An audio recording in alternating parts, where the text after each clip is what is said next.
Hello friends and welcome back to my channel. I am Amandeep. So आज काफ़ी time के बाद मैं एक न्यू वीडियो के साथ आई हूँ। मेरी इंट्रैक्शन हुई है कुछ स्टूडेंट्स से, नीट एस्पिरेंट से जिन्होंने नीट 2023 दिया था। तो उन सबसे बातचीत करने के बाद और कुछ कोचिंग सेंटर से भी बातचीत करने के बाद मुझे लगा कि मैं एक नीट एनालिसिस की एक वीडियो बनाऊं कि क्या डिफरेंस है लास्ट ईयर के नीट के पेपर में, इस साल नीट 2023 था, क्या उसका लेवल था, किस तरह के क्वेश्चंस थे, आने वाले टाइम के लिए बच्चों को किन चीज़ों को अपने ध्यान में रखना चाहिए। तो मैं इस वीडियो में ये सभी टॉपिक्स कवर करने वाली हूँ। So let's start. First of all, congratulations to all candidates who really made into the NEET 2023.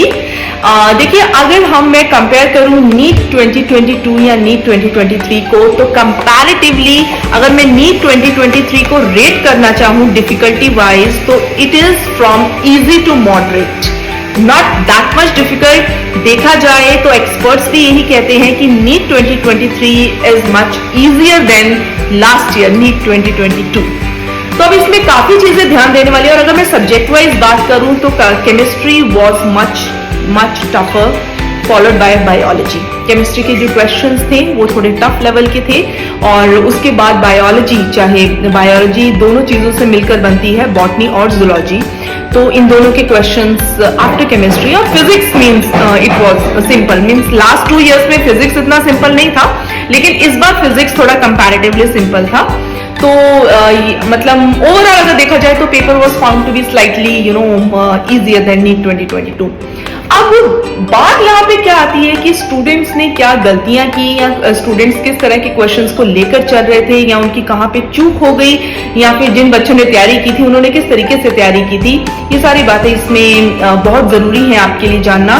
देखिए, no doubt chemistry was considered as toughest, followed by the biology. बच्चों से मैं एक ही बात कहना चाहूंगी, don't forget your NCERT book. No doubt आप किसी भी कोचिंग सेंटर से कोचिंग ले रहे हैं, आप कुछ भी एक्स्ट्रा स्टडी मटेरियल ऑनलाइन लेकर या कहीं से भी अरेंज कर पढ़ रहे हैं, अपनी एनसीईआरटी बुक को मत भूलिए। यू वॉन्ट बिलीव 50% से ज्यादा क्वेश्चन एनसीईआरटी से थे, चाहे वो क्लास 12 की एनसीईआरटी हो, चाहे 11th की एनसीईआरटी हो। आप अपनी एनसीईआरटी को अच्छी तरह पढ़ लेंगे, आपकी 50% प्रिपरेशन वैसे ही हो जाएगी। And not this is not only for the NEET, if we talk about any other national entrances जो हाईली डिपेंड करते हैं आपकी क्लास 12 के ऊपर, तो उसमें एनसीईआरटी बहुत बड़ा रोल प्ले करती है। जो इंडिया का सबसे टफेस्ट एग्जाम माना जाता है यूपीएससी, हम बार बार सब यही बोलते हैं कि starting from your class 6 to class basically 10th for UPSC preparation, NCERT से बेस्ट बुक कोई नहीं है, लेकिन बच्चे इस बात को समझ नहीं पाते हैं। अब अगर मैं इस साल के नीट के 2023 की जो है क्वेश्चंस की बात करती हूँ केमिस्ट्री या फिजिक्स में, देखिए नो डाउट जो क्वेश्चंस थे दे वर एनालिटिकल इन नेचर, सो उनको क्रैक करना कुछ बच्चों के लिए थोड़ा सा टफ भी था, लेकिन इतना टफ लेवल भी नहीं था क्वेश्चंस का कि बच्चे की अगर प्रैक्टिस होगी तो वो जरूर क्रैक कर लेता। नो डाउट एनालिटिकल थे, और एक्सपर्ट्स तो ये भी कहते हैं कि जो क्वेश्चंस थे, लेकिन क्वेश्चंस डायरेक्ट थे भैया, क्वेश्चन डायरेक्ट हम ये नहीं कह सकते, फॉर्मुला ड्रिवन क्वेश्चंस थे, जिसमें एजर्शन टाइप क्वेश्चंस भी थे, स्टेटमेंट टाइप्स क्वेश्चंस भी थे, फिर उसके बाद उसमें मैचिंग टाइप्स क्वेश्चंस भी थे। और अगर मैं 11th और 12th को बांटूं तो देखा जाए इस बार नीट 2023 में क्लास 12th का पोर्शन ज्यादा था कंपैरेटिवली 11th से। मींस अगर मैं इसमें परसेंटेज वाइज रेट करूं, 58% नीट का paper was from class 12 and 42% 11th का कंट्रीब्यूशन था। तो अब आप खुद देख लीजिए कि आपने जो है क्लास 11th को अच्छी तरह से पढ़ा है या क्लास 12 को। और भैया अब सबसे टफ सब्जेक्ट की अगर बात करें केमिस्ट्री की, तो बच्चों ने तो अपनी जी जान लगा दी होगी केमिस्ट्री पढ़ने में। अब केमिस्ट्री भी क्या है, it's organic, inorganic and physical. बच्चा यही नहीं पहले डिसाइड कर पाता कि मैं पहले किस चीज को पूरी तरह से पढूं, मैं ऑर्गेनिक पर टाइम दूं या इनऑर्गेनिक पर टाइम दूं या फिजिकल केमिस्ट्री पर। तो मैं आपके लिए आसान कर देती हूं कि नीट में जो इस बार का जो कंट्रीब्यूशन, जो कॉन्स्टिट्यूशन रहा है परसेंटेज वाइज, इनऑर्गेनिक केमिस्ट्री सबसे, not organic chemistry 36%, then inorganic chemistry 34% and then physical chemistry 30%। ये बाइफिकेशन है, ताकि मीन्स ये आपको मैं इसलिए बता रही हूँ ताकि आप अपनी प्रिपरेशन उससे अकॉर्डिंग कीजिए।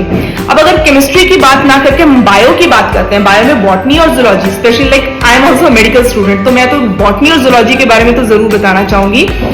बॉटनी की अगर बात करते हैं, क्वेश्चन की वेटेज की बात करते हैं, जैसे मैंने आपको केमिस्ट्री की बाइफिकेशन बताई है, इस बार सबसे ज्यादा जो बॉटनी की अगर मैं पहले बात करूं स्टूडेंट्स, आपका जो पहला चैप्टर है cell introduction, basically prokaryotic cells का सबसे ज्यादा वेटेज उसमें से थी। और अगर जूलॉजी की बात करूं तो जूलॉजी में सबसे ज्यादा वेटेज रिप्रोडक्टिव सिस्टम की थी। तो मीन्स ऐसा नहीं है कि जो इस साल वेटेज है अगले साल भी वही वेटेज होगी, लेकिन मैं वो इसलिए आपको बता रही हूँ कि जब आप आने वाली किसी एंट्रेंस की तैयारी करते हैं तो आप लास्ट के क्वेश्चन पेपर्स को एक रेफरेंस लेकर जरूर चलते हैं कि पिछले 2-3 सालों में एवरेज क्या रही है। आप एक निचोड़ निकालते हैं अगली प्रिपरेशन करने से पहले। तो ये सारा जो डेटा है जो मैं आपके सामने लेकर आई हूँ, नो डाउट मैंने काफी अलग अलग वेबसाइट्स और अलग अलग कोचिंग सेंटर्स और नीट एस्पिरेंट से ही बात करने के बाद ये वीडियो तैयार की है ताकि इससे आपको थोड़ी सी सपोर्ट मिले। नो डाउट स्टूडेंट, एमबीबीएस कोई मजाक नहीं है। If you are opting for an MBBS, आपका ये प्लान ए है और आप ये डिटर्मिन है कि मुझे एमबीबीएस ही करनी है and to get into the MBBS किसी अच्छे गवर्नमेंट कॉलेज में सीट मिलना या एम्स जैसे इंस्टीट्यूशन में सीट मिलना कोई आसान बात नहीं है। It's not a peanut and it's not everyone's cup of coffee. आप इस बात को जितना जल्दी समझ जाएंगे ये आपके लिए ठीक होगा। बहुत सारे लाखों बच्चे, लाखों कैंडिडेट्स हर साल एम्स के लिए भी ट्राई करते हैं, लेकिन उसमें से आप ये देखिए कि एम्स का एक्सेप्टेंस रेट क्या है, जस्ट 0.02%। बाकी कैंडिडेट्स का क्या? No doubt apart from AIIMS बहुत सारे गवर्नमेंट इंस्टीट्यूशंस हैं, फिर उसके बाद बहुत सारे प्राइवेट इंस्टीट्यूशंस हैं। प्राइवेट इंस्टीट्यूशंस को भी अफोर्ड करना सबके बस की बात नहीं है। सो मैं हमेशा स्टूडेंट्स को ये कहती हूँ, always ready with your plan B.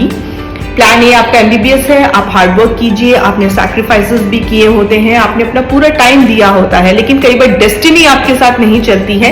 तो ऐसे में नो डाउट बच्चे ड्रॉप आउट भी लेते हैं कि 1 साल ड्रॉप किया, कई तो 2-2 साल भी ड्रॉप करते हैं, लेकिन फिर वो बाद में अपने आप के कंपटीशन से बिछड़ जाते हैं। मींस हर साल उतने कैंडिडेट फिर नीट में खड़े होते हैं, उसमें ड्रॉप आउट बैचेस भी होते हैं, तो आपका कंपटीशन एक तरह से टफ हो रहा है। So you can, in the meantime, you can get enrolled into any other course और साथ साथ में आप अपनी नीट की तैयारी रखें। अगर आपको लगता है कि हाँ मैं अगली बार कुछ ही नंबर से रहा हूँ तो ड्रॉप लेना एक समझदारी की बात है, लेकिन जहाँ पे अगर गैप ज्यादा है तो मैं समझती हूँ ड्रॉप लेना डिसीजन थोड़ा गलत रहेगा। आफ्टर ऑल डिसीजन तो आपका और आपके पेरेंट्स का है, आप जो भी आपके पेरेंट्स आपके लिए डिसाइड करेंगे वो सही ही होगा। उम्मीद करती हूँ मेरी ये वीडियो किसी हद तक तो आपको जरूर सपोर्ट करेगी अपना अगला डिसीजन लेने में। सो अगर आपको मेरी वीडियो अच्छी लगी तो आप लाइक और कमेंट जरूर करें और मेरे चैनल को सब्सक्राइब करें। बाय।